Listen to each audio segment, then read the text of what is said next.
Breaking news! If you thought the moment was already happening in Denver, buckle up, because the NFL just made one of its biggest bets of the year, and it got it right with Bo Nix. That's right, 5 nationally televised games are already scheduled.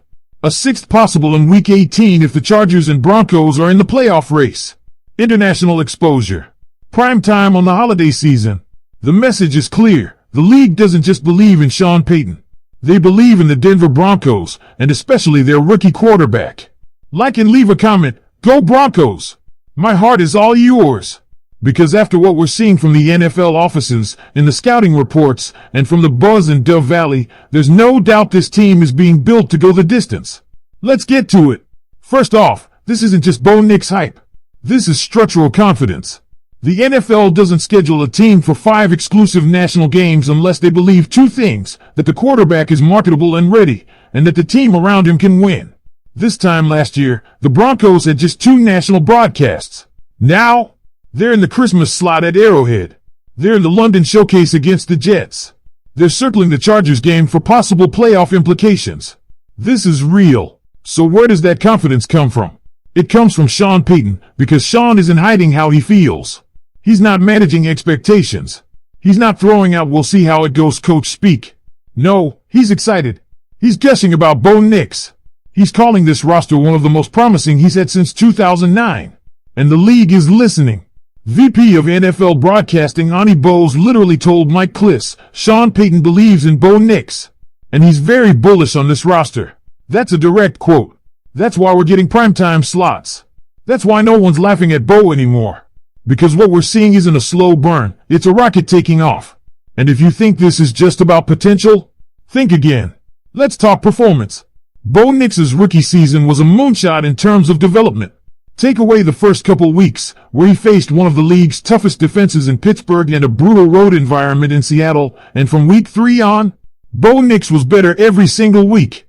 By the end of the season, he had a 93 passer rating. Threw 4 touchdowns against Kansas City. Outplayed Justin Herbert on a short week in LA, tore up Cincinnati in a playoff-hungry environment. This isn't regression. This is ascension. That's not typical rookie stuff. That's veteran stuff.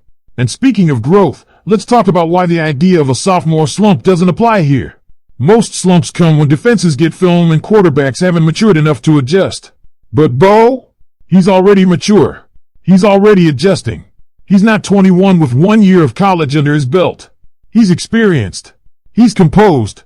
He's learning from Sean Payton directly. They're sitting down, watching film, breaking down Kamara clips for R.J. Harvey. This is a fully locked-in system.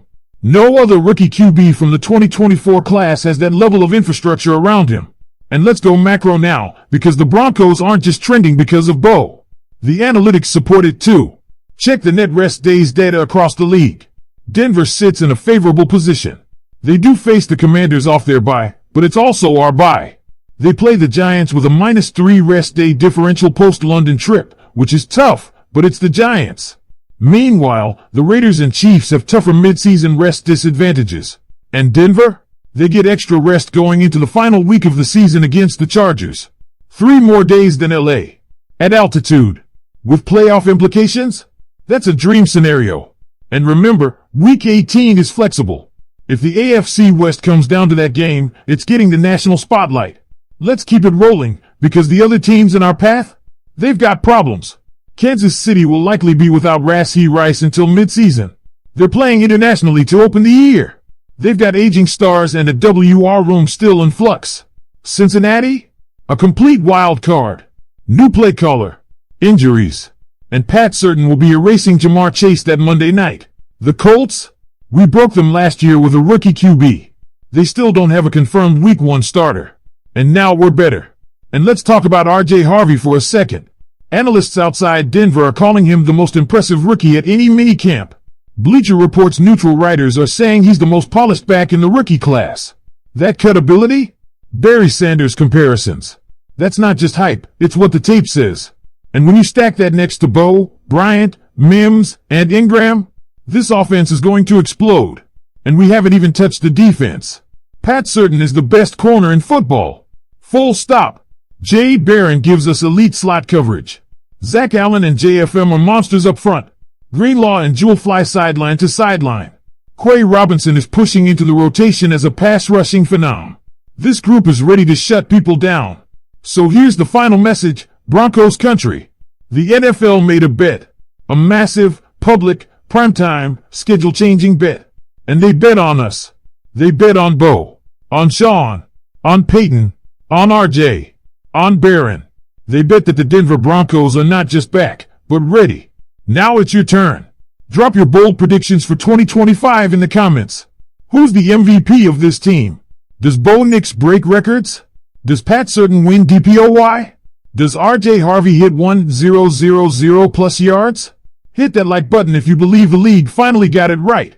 Subscribe so you don't miss the next drop. It's a full game-by-game breakdown of the 2025 schedule and the path to 12 plus wins. The lights are on. And the Broncos? We're built for this. And now, Broncos country, let's take a look ahead, because if what we've seen from this team so far is just the prelude, the main act is going to blow the roof off the NFL. You don't get this kind of scheduling love, national buzz, and behind-the-scenes respect from execs unless something real is building. And for the first time in almost a decade, the Denver Broncos are built for the moment. Let's walk through what the rest of the league is going to have to deal with when they line up across from Denver. You're facing a quarterback in Bo Nix who doesn't just understand the system, he owns it. His pre-snap recognition is elite. His timing with Troy Franklin is already game ready. His comfort with Pat Bryant and Marvin Mims grows with every rep. This is a player who was questioned at the draft, and now, just months into his pro career, has an entire franchise riding on his shoulders. And he's not flinching. He's thriving. You're facing an offense that has been sculpted to stress defenses. Motion heavy. Tempo smart. Versatile personnel groupings. You've got RJ Harvey, who can flex outside and catch like a wideout or take a handoff through the B-gap and make a linebacker miss in a phone booth. You've got Audric Estime as the hammer. Blake Watson as the wild card. This is no longer a backfield of placeholders. It's a unit. And let's be honest, there's not a single team on the Broncos schedule that has an easy answer for this attack. Not the Jets, who will have to defend Bo's quick strike accuracy with a defensive scheme that struggled to stop RPO concepts last year. Not the Bengals, who lost talent at all three levels and now have to deal with certain erasing Jamar Chase and Benito hunting down Burrow behind a shaky offensive line. Not the Chiefs, who will be seeing a very different Broncos team than the one they swept 2 years ago. And then there's the defensive side of the ball, where you'll find the most ferocious unit Payton has ever coached. Pat Certain, too, is not just the best corner in the game, he's a system breaker. He deletes WR1S from the game plan. Jay Barron lets Denver match up in sub-packages without going small. PJ Locke and Hufanga bring violence in the middle. And the front seven? They're monsters. Zach Allen, John Franklin Myers, Baron Browning, Nick Benito, Quay Robinson. This isn't just a group of guys who can get to the QB. These are guys who can make QBs quit. We're going to see 3-and-outs turn into momentum swings, and when that happens with Bo Nix on the other side, you're cooked. And the best part? It's not just the roster. It's the vibe. The locker room is bought in. The players believe. The staff is aligned. The front office is hitting on draft picks.